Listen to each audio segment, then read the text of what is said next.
Hi, I'm Graham. Welcome back to Man vs Film, and again we're doing something a little bit different. Back to movie night.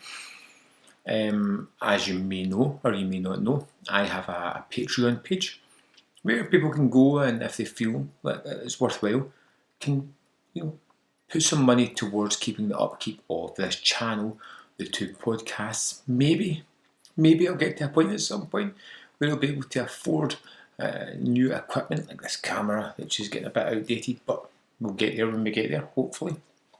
I've got a new Patreon member, a new patron, which is Carol Massey. Thanks, first of all, for your support, Carol. Big supporter who has been on the Film Fanatic Facebook page. He watches a load of movies as well, which is just terrific to meet somebody else who's just like-minded, likes to broaden the horizons. And because he is a new patron, he gets to choose a movie for me to review. The movie he chose was The Age of Innocence. Now, all I need sometimes is just a little nudge to go out and pick something up. Zoom had a 2 for 25 on Criterion movies. The Age of Innocence was something that I was going to pick up at some point. That gave me the nudge to pick it up. It's Criterion, it's Martin Scorsese, it's Daniel Day-Lewis, Michelle Pfeiffer. Looking into the movie, it's not something that I would initially jump into, but I have heard that it's one of Scorsese's best. I do want to make sure that I check all of Scorsese's movies out at some point. Terrific filmmaker, I think that's just a given. Everybody knows that. And this is, always up there when you get lists of Scorsese movies. So I'm really curious about checking this one out, which I am just about to do. I'll come back when the movie ends with some initial thoughts. I may go away and think about it, or I might just go on a ramble. Either way, I am just ready to watch it. I've got some snacks ready, I've got some drinks good to go, and I am excited to check out this one. Thanks for the recommendation, Carol. Thanks for the support. Let's get into it.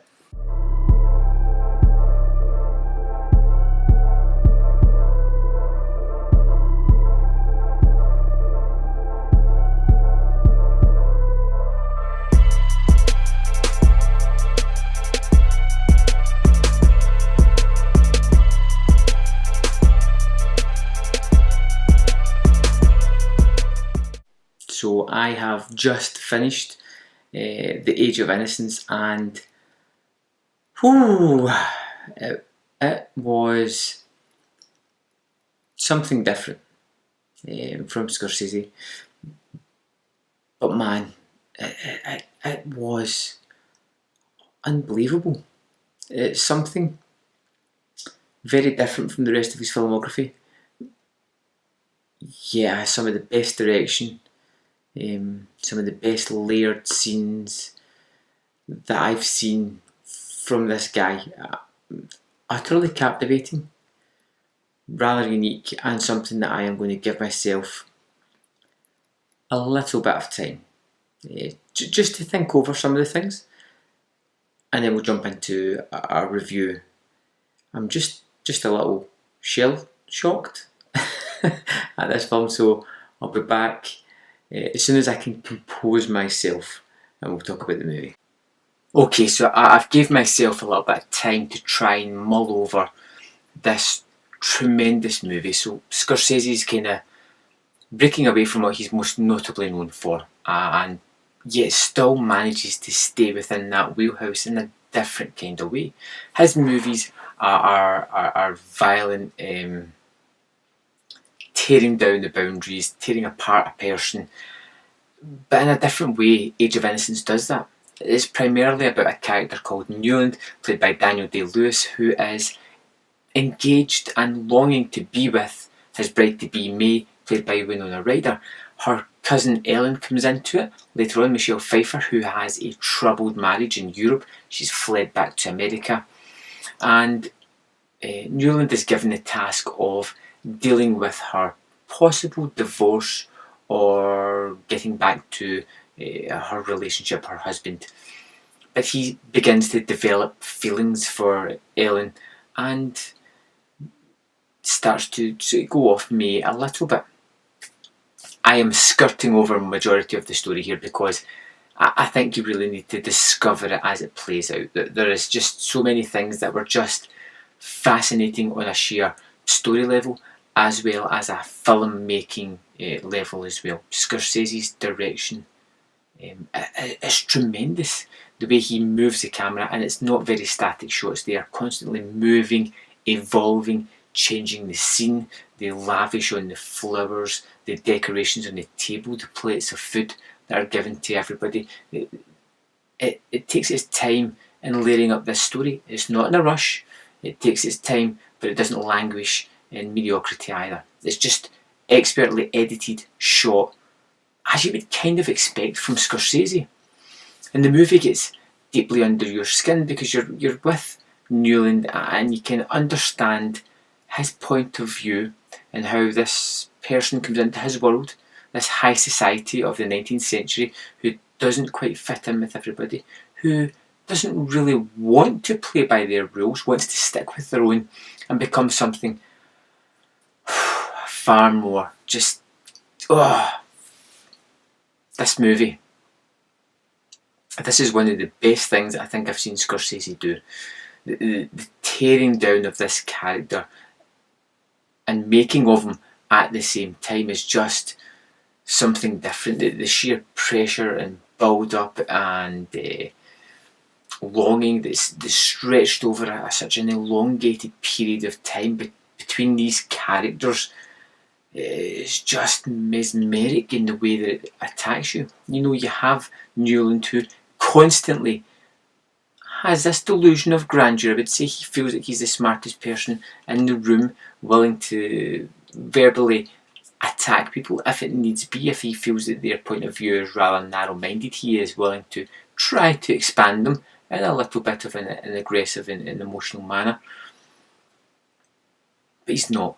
He's not. He's blinded by several things. He thinks he's being clever or sly when really it's open to interpretation. The characters that we think are secondary characters to be forgotten about or sidelined are actually the people who are influenced in the story the most. You have Michelle Pfeiffer as Ellen, who is fantastic in a role that is much smaller than I thought it was going to be, but is equally as important. Age of Innocence is a masterpiece. It is absolutely one of the best Scorsese movies as well. I'm really kicking myself that it took me such a long while to get to it. There is so many facets to this that I will have to go back to it at a later date. Particularly out of interest in the filmmaking sense was the editing and the way that it wanted to tell the story. How it would lay certain images over certain things. How there's one fantastic scene when they're at the theatre scene in opera where the light changes in such a dramatic way, backlighting Pfeiffer. Now, you could be forgiven for thinking it's part of the theatrics of the play that are seen, but it's not. It's there to highlight the situation. It's wonderful. There are scenes where a haze comes in and focuses the middle of the screen, like here, everywhere else is black, and it focuses on two characters. In that same scene where they're at the theatre, it drowns out all the vocals of everybody else. You kind of focus on them. It goes away to focus on the conversation between Newland and Ellen, and it has lots of little touches like this, lots of bright lights. It'll just come in at one scene, Newland's just by himself, his thoughts running rampant. It just, a bright red light fills the screen, engulfing our character, and it's a broad stroke. It's such a different tact for that one scene. You never really see it again, but it pinpoints exactly how the character is feeling and what he's doing. This was something really special. I can honestly say that this is a really, really excellently, really well made movie. I'd like to watch it again. I'd like to come back and do a more in-depth review, look at this film, because I feel as if there is many points to pinpoint, many points to just focus on. And I'm thinking that they're flooding my mind, but they're almost as if it's too many to focus on certain things. And I'm just thinking of like the scenes that really just got to me. There's a beautiful scene with a boat on the ocean which is just lovely. There is a fantastically high tense sequence of almost breaks with kind of sexuality that is done with just the removal of a glove. But you get everything from the movie. The way it's told visually and through its storytelling is just marvellous. This was a fantastic movie. This is one that I can quite happily go, yeah, you need to check it out. If you've shied away from it, it is different from most of Scorsese's other movies, but it is similar in certain tones and certain thematics that it tackles, and it is just wonderful. Absolutely wonderful. I can't rate it highly enough. I can't recommend it highly enough. I've not even gone to the extras as yet. I'm just trying to absorb the movie. You know when you've seen a great movie. You know when it finishes and you have to give yourself a little bit of time to try and centre yourself, to try and get over what you've seen, and you know that it's going to be with you for a few days.